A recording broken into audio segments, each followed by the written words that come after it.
thought and purpose. Until thought is linked with purpose, there is no intelligent accomplishment. With the majority, the bark of thought is allowed to drift upon the ocean of life. Aimlessness is a vice, and such drifting must not continue for him who would steer clear of catastrophe and destruction. They who have no central purpose in their life fall an easy prey to petty worries, fears, troubles, and self-pityings, all of which are indications of weakness, which lead, just as surely as deliberately planned sins, though by a different route, to failure, unhappiness, and loss, for weakness cannot persist in a power-evolving universe.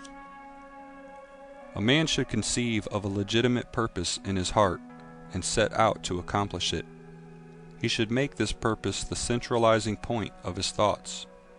It may take the form of a spiritual ideal, or it may be a worldly object, according to his nature at the time being. But whichever it is, he should steadily focus his thought forces upon the object which he has set before him. He should make his purpose his supreme duty, and should devote himself to its attainment, not allowing his thoughts to wander away into ephemeral fancies, longings, and imaginings. This is the royal road to self-control and true concentration of thought. Even if he fails again and again to accomplish his purpose, as he necessarily must until weakness is overcome, the strength of character gained will be the measure of his true success, and this will form a new starting point for future power and triumph. Those who are not prepared for the apprehension of great purpose should fix the thoughts upon the faultless performance of their duty, no matter how insignificant their task may appear. Only in this way can the thoughts be gathered and focused, and resolution and energy be developed, which being done, there is nothing which may not be accomplished. The weakest soul, knowing its own weakness, and believing this truth, that strength can only be developed by effort and practice, will at once begin to exert itself, and adding effort to effort, patience to patience, and strength to strength, will never cease to develop, and will at last grow divinely strong.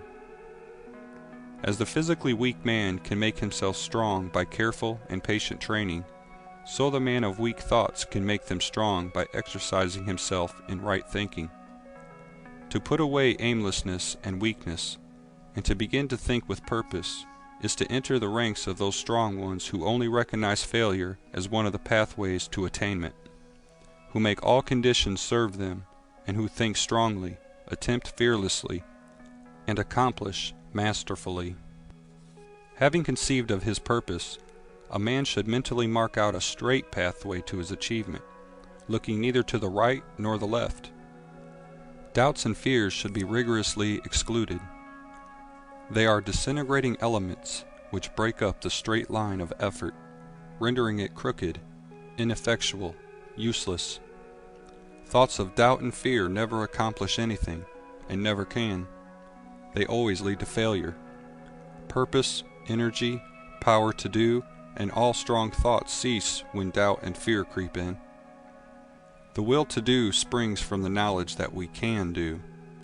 Doubt and fear are the great enemies of knowledge, and he who encourages them, who does not slay them, thwarts himself at every step.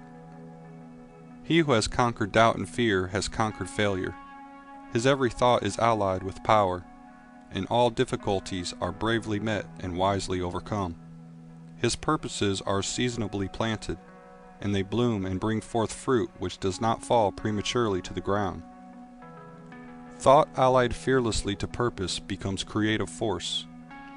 He who knows this is ready to become something higher and stronger than a mere bundle of wavering thoughts and fluctuating sensations. He who does this has become the conscious and intelligent wielder of his mental powers,